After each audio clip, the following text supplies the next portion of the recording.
piyayi kuru niku nek ngagem cincin pancen mboten patut kok, Mbak. Oh, lah patut kanggo apa, Mas? Lah kula niki mboten patut.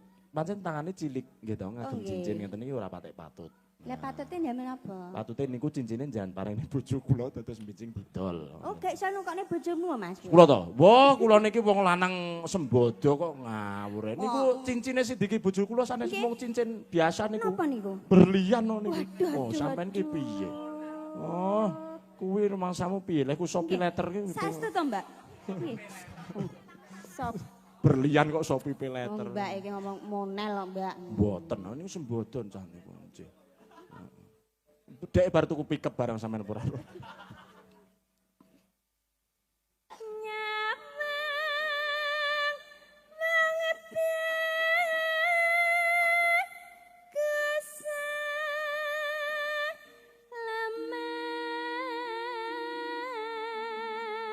Menika menawi boten klentu ingkang ripta Mas Putut. Sinten Mbak sing ripta, Mbak? Pak Bambang. Nggih. Nggih. Pak Bambang Asmoro. Pak Sarmadi. Nggih. Rekoso tak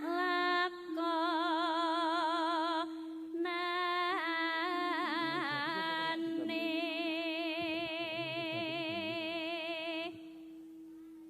angger aku entuk nyawa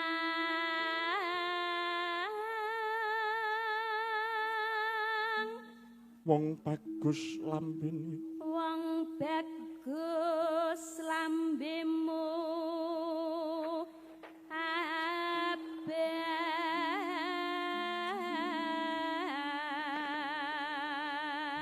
abang yen mati aku wis purun angger tresnaku mbok tampa